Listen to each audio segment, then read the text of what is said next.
happy Monday and welcome to today's video. We're going to be talking about the newest fragrance releases that have been announced over this past week. This is a series that I came up with called Smash or Pass, where we just talk about what's new, have a little bit of a chat about consumerism, trending notes, things like that. And if you're interested, this is a series that runs every single Monday. If this is also your first time on this channel, hi, welcome. My name is Anya. I love fragrances. I talk about them here 5 times a week, Monday through Friday. I also publish additional content on TikTok and Instagram under the username ANECHKAFRAGRANCES. Right now in the U.S., we're again up in the air about whether TikTok will continue, but as long as it's still there, my account remains the same. It remains on TikTok, ANECHKAFRAGRANCES, and alternatively, you can also follow me on Instagram. I also do have a podcast called The Fragrance Report, so if you're interested in fragrance history, things like that, I publish that podcast on Spotify and on YouTube every single Wednesday. Also, another thing, I have not filmed a Q&A video in quite a while, so I'm going to be filming one next weekend. So if you have a question for that, please leave it in the comment section of this video, and I will do my best to get to your question. And I'll also be publishing reminders throughout the rest of this week as well for you guys to leave your questions as well. So first up is an exciting release by Duran and Zerjoff. They're collaborating to launch 2 new fragrances. These were teased around Essence time, but I think at that point they hadn't actually revealed the notes or anything like that. Now we have more information. So these are supposed to encapsulate Duran's unlimited energy and creativity. This is what the marketing brief says. But essentially, this is going to be a fragrance that features 4 different versions of this signature bottle. And it has a few different notes, so let's get into it. So we have top notes of fig, LME Absolute, rum, and Spanish cistus, a heart of maple syrup, rose, and saffron, and then a base of balsam of Peru, patchouli, and tonka bean. Also, Black Moonlight is supposed to encapsulate the darkness and lightness of Duran's music, and this fragrance will have notes of bergamot, cardamom, mandarin, and saffron at the top, a heart of lavender, myrrh, sambuc, jasmine absolute, and ylang-ylang, as well as a base of labdanum, patchouli, tolu balsam, or tolu balm, and tonka bean. Not gonna lie, I'm very much leaning towards the first one. I think it's really intriguing, and I also feel like we're going to start seeing more maple syrup notes added into fragrances as something quite different and something that adds somewhat of a gourmand element to fragrances. In general, Zerjoff has some amazing gems when it comes to their fragrances. They have some terrific options that are rarely even talked about. Obviously, this is a bigger launch, and I think their musical collaborations, such as the one with Tony Iommi, those tend to get a lot of press, so that's pretty exciting. But yeah, I'm looking forward to smelling these perhaps at the counters or at a store, but I feel like in general there is such a long list of fragrances from Zerjoff that I'd like to own. I'm not necessarily going to go for any of their newer ones. I feel like I would want to go for the ones that I've already tried, but I feel like this is something that I am really intrigued by. I love the look of it, and I think it's a really interesting launch. Another brand called MCM, also known as Mode Creation Munich, has come out with a collection of, let's see, 6 fragrances, all inspired by animals. It looks like their whole shtick is to come out with fragrances with innovative and interesting bottle designs, which is intriguing. So we have Charming Pup, Daring Dragon, Darling Doxy, Jolly Rabbit, Mighty Bear, and Zen Elephant. Let's go into the notes. So Charming Pup is a fragrance with cedarwood, vetiver, and rose. Then we have Daring Dragon, which looks like a hippo. That looks like a hippo. I think it's supposed to be a baby dragon. It looks like a hippo. So this fragrance will have notes of almond blossom, yuzu, and sandalwood. Then we have Darling Doxy. This is so cute. This is going to be a powdery woody fragrance with sandalwood, ylang-ylang, and chamomile. Then after that, Jolly Rabbit will be an aromatic woody fragrance with vetiver, orange, and neroli. Mighty Bear is a woody vanilla with sandalwood, vanilla, and bergamot. And then Zen Elephant will be a floral mossy fragrance with magnolia, oak moss, and freesia. So I have a few thoughts on this collection. First off, I did not think I'm the target demographic for this whatsoever. I think they're just trying to go for cute fragrance bottle designs, something that people could collect, something that people could potentially show off or display. I think that's their objective here, because I'm looking at the notes and I'm looking at the said themes for these fragrances, and they do not align. For instance, one of the fragrances is a bear themed fragrance, and you do not have a honey note in there. You don't have anything in there that would make you think of a bear. Let's look at the other ones. I mean, the other ones just have like notes of florals. Like, it's just not giving. I mean, I think it's cute, but I don't look at the notes and I don't think of the animals that they're supposed to represent. And I think part of that is the influence of zoologists, that niche brand. They come out with fragrances inspired by animals and their environments. So when they have a fragrance inspired by, for example, a mouse or a bear or camel, I don't know if they have a bear fragrance, but a camel, mouse, you can expect that those fragrances will feature notes inspired by those animals, but this does not seem to be the case. They have come out with like these fragrances with 3 key notes that have been released. They're not being super detailed about like what additional notes are in there, because of course we all know that they do not just have 3 notes. They have more notes here that are not being listed. I mean, that's the same for a bunch of other fragrances, but like here it's glaringly apparent. I just feel like this kind of fragrance release is only for those kinds of people that just want to have a cute looking fragrance bottle and that's it. I don't think they're necessarily for people who want to focus on the juice. Not to say that if you are a fragrance lover, like, you shouldn't go for this. Like, if you like this, if this kind of thing would give joy to you, then absolutely. I believe these fragrances are around $200. But yeah, if you like this, then go for it. But I personally, like, this is not something I would spend my money on, because it seems like they were much more, it seems like kind of a cash grab. And I don't want to, I don't want to be I don't want to be too judgmental, because I feel like that's like what they're trying to go for. They're trying to go for like the cute little bottle designs, and they've had like a backpack collection in the past in 2024. So this is like not like unusual for them, but it's also not something that I feel like I need to go out of my way to try or get, because it just doesn't feel like a very thought out release. It feels like something that they thought would sell. And I've seen like a few ads for this on like TikTok, and it's like the kind of thing that would be easy to advertise. You know, it's cute. Who doesn't love cute animals, even though that dragon looks like a hippo? Anyway, moving on to a new release by Chanel. This is Chance Eau Splendide. I saw this teased last week, but we didn't really know any of the notes. People were saying, like, people were speculating, oh, this is going to be the notes. Like, but also I didn't want to like come out and tell you like, this is the speculation without having like more information. So that's why I didn't mention it last week. But let's get into this. So this is going to be a flanker in their Chance line. This line originally came out in 2002. So it's been a really long time. And they've actually had over 10 flankers, which is intriguing, because like I only think of like the 3 Chance fragrances that they have in the stores, but they've had 10. So this new release is supposed to be inspired by Gabrielle Chanel's very superstitious mindset. For those of you who don't know, she was very interested in mysticism. She was a very like kind of like a superstitious person. She believed in things like luck. So this is supposed to be inspired by that. Okay, and it's supposed to embody youthfulness and allure in a celebration of success and self-empowerment. Okay, and inspiring you to choose yourself time and time again. Okay, you guys know how I feel about these marketing briefs sometimes, but this has top notes of raspberry accord, rose, and violet, a mid of iris and rose geranium, and then a base of white musk accord and cedar. Okay, so I'm excited about seeing the iris there, I'm not gonna lie. And I will say this, I absolutely love all the Chance fragrances. I will say the Chance fragrance line is quite possibly one of my favorite designer fragrance lines in existence. Like, I genuinely enjoy them. So this is something I am very much looking forward to smelling myself.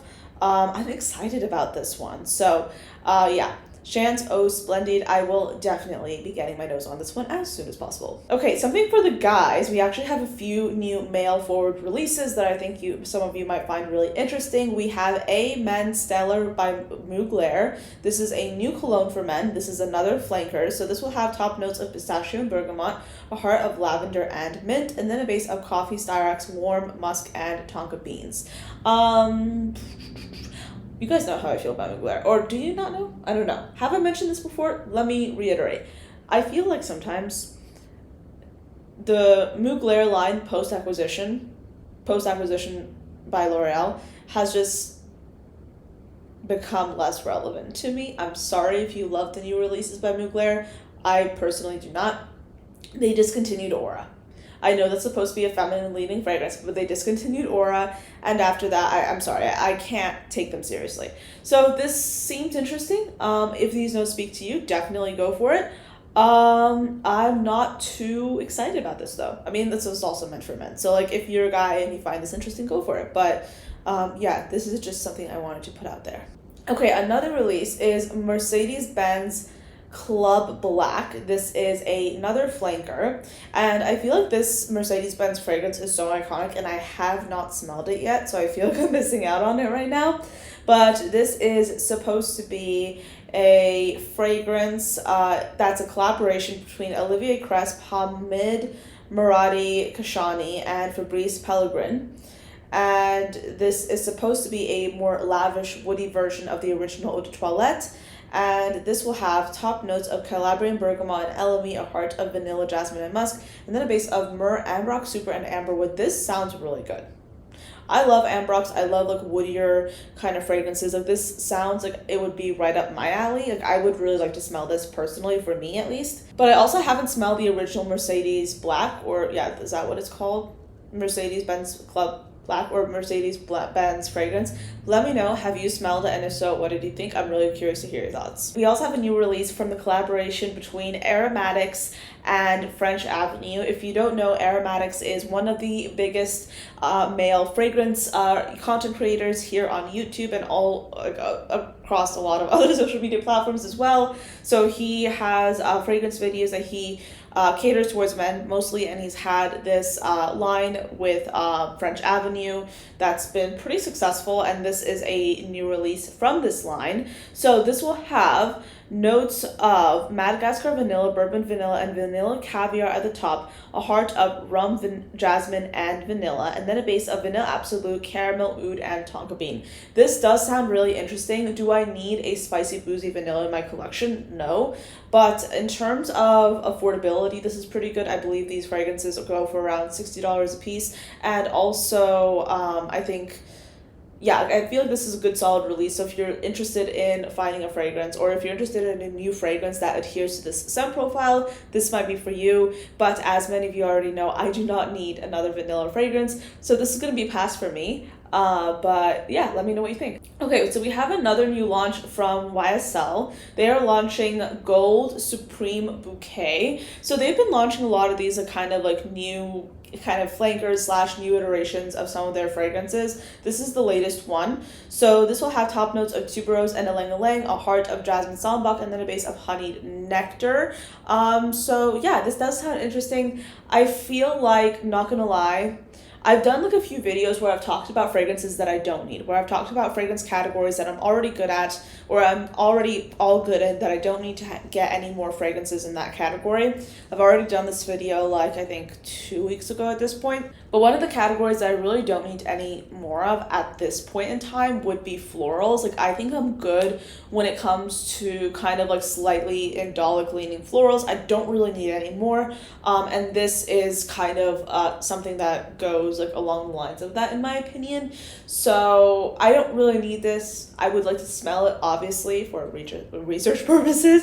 But this is not something that I'm like over the moon for, but this does seem interesting. Okay, so next up we have a new release by Estee Lauder. They're coming out with White Linen Oud Legacy. This fragrance will have notes of aldehyde followed by notes of rose, jasmine, and the base of oud accord, amber notes, vetiver, cypriol, and olibanum. This sounds really, really intriguing. I love the bottle design. I think it's like just a little bit old fashioned, but also like very beautiful. And like, I just love faceted glass. Like, I think that's it. I love faceted glass. I have a weakness for it. So this does sound really interesting. And I think that this just goes to show that we're going to start seeing oud come into the mainstream here in the Western fragrance world for, you know, we're going to start seeing it come into the mainstream more. And I think what they're going to do is, like, kind of what they've done here is pair with some notes that seem to be more palatable to the Western nose, because I think a lot of people get scared by oud. A lot of people are intimidated by the idea of it. But when you juxtapose it with, you know, the idea of, like, for example, white linen, doesn't it sound like it would be a little bit more palatable for the average person? So I think it's interesting seeing the progression of how these notes start coming into the mainstream. This definitely sounds like something that I would like to try, so I'll certainly be keeping an eye out for this one. Okay, so next up we have 3 fragrances by Sol de Janeiro. They're launching a trio of body mists just in time for the summer. This is a limited edition drop. So these fragrance mists will include Flor Mystica, Danka Mystica, and Aqua Mystica. And these fragrances are created by Jerome Epinette, Honorine Blanc, and Olivia John. So, Aqua Mystica translates to mystical water, and this is inspired by the immaculate waters of Piranha Beach. I cannot pronounce anything in Portuguese, I do apologize, but this is supposed to be a refreshing and cooling fragrance. And Jerome Epinette was inspired by the idea of Brazilian paradise when he created this. And this fragrance will have keynotes of neroli water, tangerine, peony, and salty skin. Then Flor Mystica has fragrance notes inspired by orange blossom, flamingo flower, gardenia, and musk. And finally, Danka Mystica will have notes of fig, lily of the valley, warm vanilla, and sandalwood. This Danka Mystica is inspired by samba dancing. Flor Mystica is inspired by blooming vines in the hidden gardens of Paraty. Okay, so the reason why I'm being skeptical about this, Sol de Janeiro is not a Brazilian brand. They are a brand inspired by Brazilian culture, but they are not a Brazilian brand. They are based in New York City, I believe. They're literally inspired by Brazil, and that's why, I mean, if you're Brazilian, feel free to chime in. I'm not Brazilian. I know Brazilians. Like, that's literally the extent of my knowledge about it. I have an appreciation for the culture. I listen to the music occasionally, but I do not speak Portuguese, and I've never been there. But this is not a Brazilian brand. So when they're trying to really go into like the idea that like, oh yeah, this is inspired by the idea of like what we think Brazil is, like a sanitized version of Brazil, this is not, like, it does not ring very genuine to me. It ends up looking more like a cash grab. This is the equivalent of a French brand saying, okay, we're inspired by Chinese culture, so we're going to come out with a fragrance inspired by Chinese culture. Like that, I'm just randomly throwing out cultures like out here, like just to give you like an idea as to like what this is the equivalent of, because at the end of the day, like I think people assume that Sol de Janeiro is a Brazilian brand. They're not a Brazilian brand. And I think it's interesting because like when people end up like discovering that like, oh yeah, this brand is not like actually part of the culture that it's representing, sometimes people like I think get selectively outraged, and I'm not like I don't necessarily believe in that. I think it's good to be just aware of what brands are actually, the culture that they say they are, or that the culture that they are representing, and what brands aren't. It's good to be aware of this. I don't believe in necessarily going out of our way to be like, oh my gosh, this brand should be canceled. No. Like, I think like everyone has a right to be like inspired by different things, but do I also have a right as a consumer to be like, oh, okay, I'm not really going to be excited about your new release because it doesn't seem like a genuine kind of interpretation of the culture that you're promoting, and it also just doesn't seem like very innovative or interesting, so I'm just going to pass on it. As a consumer, I have a right to say that. So yeah, that's my verdict on this. This is my personal opinion. These sound really interesting. I think if you're genuinely looking for like a good body mist for the summertime, this could be really good for you. I don't have a problem with it when it comes to that. And I own Sol de Janeiro fragrance mists, and I really like them. My verdict with Sol de Janeiro is, if you try their fragrance mist and you like a specific one, go for it, but don't expect to have like a groundbreaking experience every time you try their fragrances, and that's literally not what they're trying to do. I don't know, maybe it's because I have such a soft spot for causes like the Amazon rainforest that I feel like with this kind of launch or with this kind of branding, they should be giving back in some way to Brazil as a country. So like they should either be like sponsoring or contributing to charities that are supporting underprivileged youth in Brazil, or they should be contributing to conserving the Amazon rainforest. Like, I feel like they should be doing something, and that also is an opinion I have when it comes to other companies who also create fragrances inspired by different cultures that they're not part of. If you're going to do it, and I don't think like they should stop doing it, because like at the end of the day, like there's space for everyone. Like everyone has an opportunity to come out with fragrances, to launch fragrances. They might not be loved by everyone, but everyone has a right to come out with these fragrances, right? But I think that it might be a little bit more palatable if these companies, if they're coming out with a fragrance inspired by a culture that's not theirs, that they should do their research and see if there's a way for them to benefit that culture and have some kind of incentive for customers to like be like, okay, by buying this product, I'm supporting this culture. They don't have to give 100% of the proceeds. They can give like 10%, they can give like 20%, and they can write it off on their taxes. It's not that hard. And from a marketing standpoint, I think that would be really valuable, but that's an opportunity that they're not taking. So anyway, that's my verdict on that. I don't know. Did you know that Sol de Janeiro is not a Brazilian brand? We learn something new every day, folks. We learn something new every day. They are an American brand that is inspired by Brazilian culture. If you know, you know. Anyway, okay, so we have, oh my gosh, I'm so excited about this. I am so excited about this. I smelled this before, and when I tell you, this is like probably one of my favorite releases of 2025, full stop, so far. I smelled this back in December. Okay, let me rewind. I'm talking about Une Nuit Nomade's newest release that they have just announced. And this is going to be the 4th fragrance in their Extrait de Voyage line.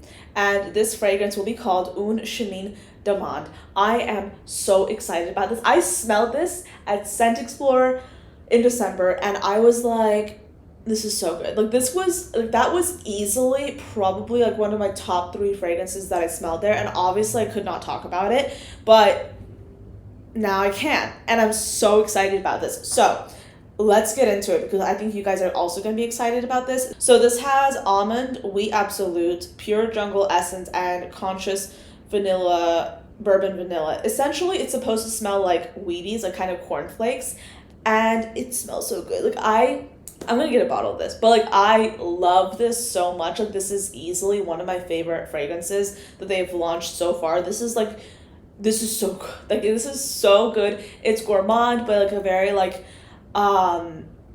interesting and innovative and new gourmand. Like this is so good. Like you guys are gonna love this. But yeah, this is like a gourmand, but a unique gourmand, but still like a very fine quality gourmand. Yeah, I'm obsessed. I'm so interested in this. Like I only smelled it. I don't have a sample. I don't have anything, because when they shared it with me, they literally just had it in like the lab sample, and that's it. So I can't, it's been like 4 months, so I can't give you like a detailed overview, but when I tell you I was in love with it, like this is so good. Like this is so good. Easily one of my favorite launches from them that they've launched so far. Yes, I do have an affiliate relationship with the brand, but keep in mind I have loved Une Nuit Nomade for years, and I am so excited about this release.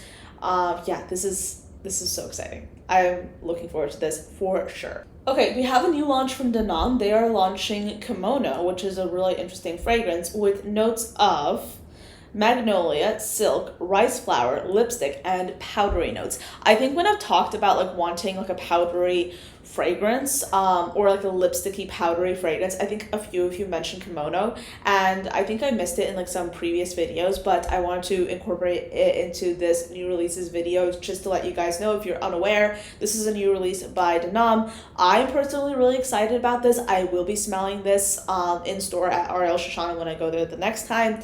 This seems really exciting and really intriguing.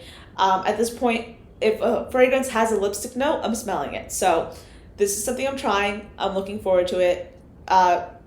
Kimono by Denan. All right, so those are all the new fragrances I have to talk about today. Let me know, what do you think of these new releases? What are you the most excited about? I am very curious to hear your thoughts and opinions on these. I think overall we have some exciting ones. Obviously, there's some that I'm like not as keen on, but I would say my favorite one, like my top favorite release, is honestly the Une Nuit Nomade's Chemin d'Amande release. I can never pronounce French right now. I should get better at French, but anyway. That's the release that I'm most excited about, not gonna lie. But let me know, which ones are you looking forward to? I'm curious to hear your thoughts. Thank you so much for watching till the end of this video, and I will see you tomorrow.